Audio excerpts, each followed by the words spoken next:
বাংলা পেশাদার থিয়েটারের প্রবাদ পুরুষ অভিনেতা, নির্দেশক এবং নাট্যকার মহেন্দ্র গুপ্ত। দীর্ঘ কয়েক দশক তিনি বাংলা থিয়েটারে নিয়োজিত ছিলেন। কয়েক বছর যুক্ত ছিলেন যাত্রায়। বেশ কিছু চলচ্চিত্রে অভিনয়ও করেন। চিত্রনাট্য রচনার কাজও করেছেন তিনি চলচ্চিত্রে। মহেন্দ্র গুপ্তর জীবনের বেশিরভাগ সময়টাই অতিবাহিত হয়েছিল স্টার থিয়েটারে নাট্যকার, নির্দেশক, অভিনেতা হিসেবে। মহেন্দ্র গুপ্ত ছাড়া বাংলা থিয়েটার অসম্পূর্ণ।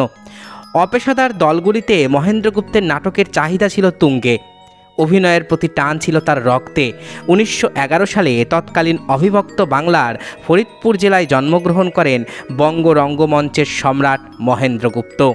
পিতা ছিলেন ফরিদপুরের নামকরা আইনজীবী দেবেন্দ্র মোহন গুপ্ত।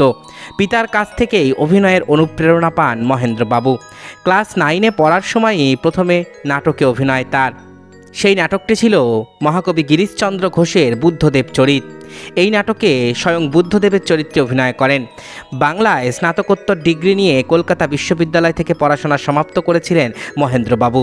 ছাত্রজীবন থেকেই নাটকের প্রতি আলাদা টান ছিল তার। কলেজে থাকাকালীন সময়ে প্রথম নাটক লেখেন, যার নাম গয়াতীর্থ। পড়াশোনা সম্পন্ন করে কিছুদিন চাকরিও করেন মহেন্দ্র গুপ্ত। 1930 সালে বাণী বিনোদ নির্মলেন্দু লাহিড়ীর সংস্পর্শে আসেন মহেন্দ্র গুপ্ত এবং নাট্যজগতে পাকাপাকিভাবে প্রবেশ করেন। এই নির্মলেন্দু লাহিড়ী মহেন্দ্র গুপ্তের নাট্যজীবনে অনেক অবদান রয়েছে। 1935 সালে তার লেখা অভিযান নাটক তৎকালীন নামকরা মিনার্ভা মঞ্চে অভিনীত হয়। গয়াতীর্থ একসাথে সমাদৃত হয় মিনার্ভা থিয়েটারে। যদিও নাট্যকার হিসেবে প্রতিষ্ঠা পেতে মহেন্দ্র গুপ্তকে যথেষ্ট বেগ পেতে হয়। বহুদিন পাণ্ডুলিপি নিয়ে ঘোরাঘুরি করবার পর নিজের নাটকের জন্য জায়গা পান। অভিযান ও গয়াতীর্থ হিট করল।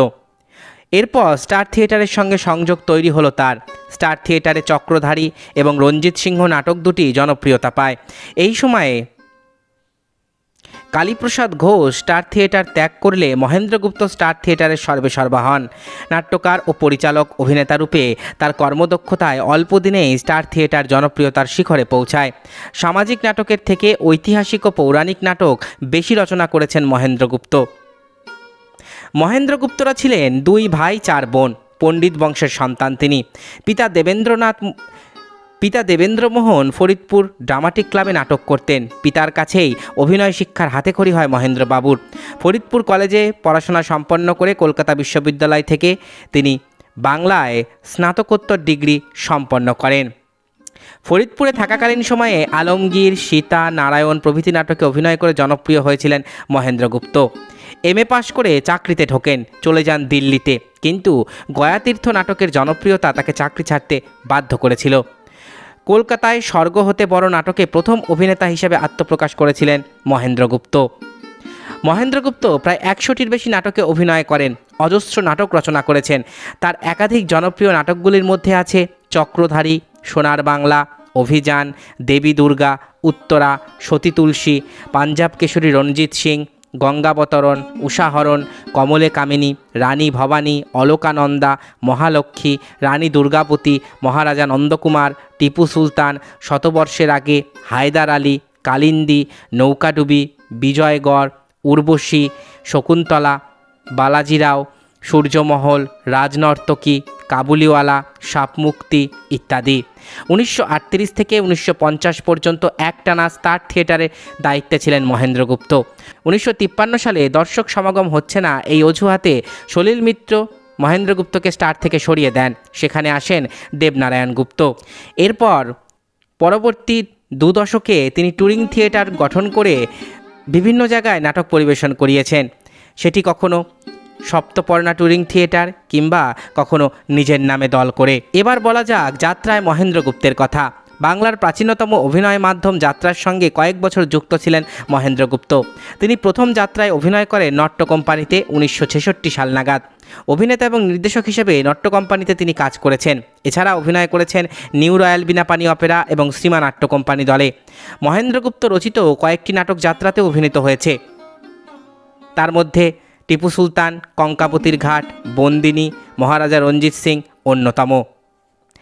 মহেন্দ্র গুপ্ত অভিনয় করেছেন যে সকল যাত্রাপালায় তার মধ্যে উল্লেখযোগ্য হচ্ছে ময়ূর সিংহাসন, সুলতানা রিজিয়া, ভরত বিদায়, বন্দিনী, দাদা ঠাকুর, দুধসাগরের দেশ, সিংহগড়, চন্দ্রনাথ, নবাবী পাঞ্জা, করুণা সিন্ধু বিদ্যাসাগর, গঙ্গা থেকে বুড়িগঙ্গা, লালন ফকির ইত্যাদি। মহেন্দ্রগুপ্ত একটানা না হলেও 4 বছরেরও বেশি সময় নট্য কোম্পানিতে যুক্ত ছিলেন। মাখনলাল নট্ট তার প্রতি স্মৃতিচারণ করে বলেছেন, একজন যাত্রার মালিক বা প্রযোজকের প্রতি মহেন্দ্রগুপ্তের মতন খ্যাতিমান ব্যক্তির যে কী অসাধারণ প্রীতি ছিল তার নিখুঁত বর্ণনা মাখনলাল নট্টের স্মৃতিচারণে উঠে এসেছিল, যা লিপিবদ্ধ করেছিলেন গৌরাঙ্গ প্রসাদ ঘোষ।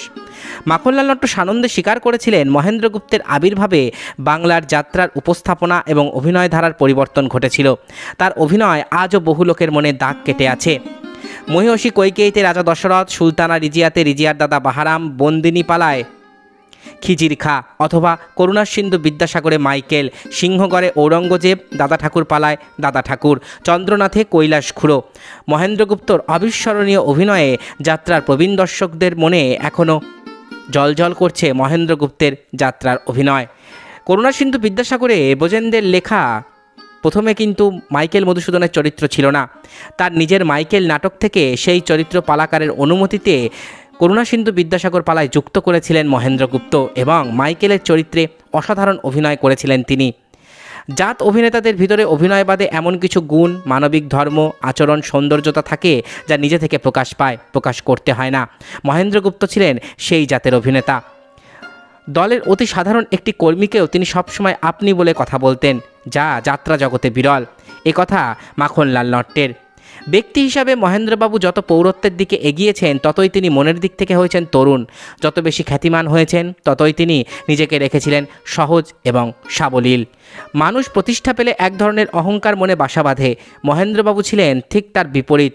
তাই বোধ করি অনেক খ্যাতিমান অভিনেতা অভিনেত্রী তার সাহায্যে রঙ্গমঞ্চে অভিনয়ের সুযোগ পেয়েছে। শেষের দিকে অনেক দিন ধরেই নানা অসুস্থতায় ভুগছিলেন তিনি, তবুও কোনো অবস্থাতেই তাকে পঙ্গু করতে পারেনি। অবশেষে তাকে জয় করল মৃত্যু। 11 নভেম্বর 1984 সালে নীরবে বিদায় নিলেন বঙ্গ রঙ্গমঞ্চের শেষ সম্রাট মহেন্দ্রগুপ্ত। জরা যেমন কোনোদিন মহেন্দ্রবাবুকে দুর্বল করতে পারেনি, তেমনি অনেক ঘাত প্রতিঘাত, অন্যায় ও নির্লজ্জ স্বার্থপরতা তাকে দমিয়ে রাখতে পারেনি। একবার বসিরহাটে একটি কম্বিনেশন নাইট বাসে মহেন্দ্রবাবু হাসতে হাসতে বলছিলেন, জীবনে কোনো বিপদে অথবা কোনো অমানবিক আচরণের শিকার হয়েও চিত্তকে কখনোই দুর্বল করিনি বলেই মনের দিক থেকে তরুণের মতন বেঁচে আছি।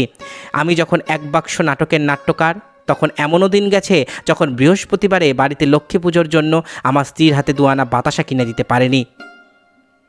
এতক্ষণ আপনারা শুনলেন বাংলা রঙ্গমঞ্চের শেষ সম্রাট মহেন্দ্রগুপ্তের বর্ণময় জীবন বৃত্তান্ত। আশা করি ভিডিওটি আপনাদের ভালো লেগেছে। আমার চ্যানেলের ভিডিওগুলো যদি আপনাদের ভালো লাগে তাহলে অবশ্যই চ্যানেলটি সাবস্ক্রাইব করুন, পাশে থাকা বেল আইকনটি ক্লিক করে দিন যাতে পরবর্তী ভিডিও নোটিফিকেশান খুব তাড়াতাড়ি আপনাদের কাছে পৌঁছে যায়। আজকের মতো এখানেই শেষ করছি। ভালো থাকবেন সবাই। নমস্কার।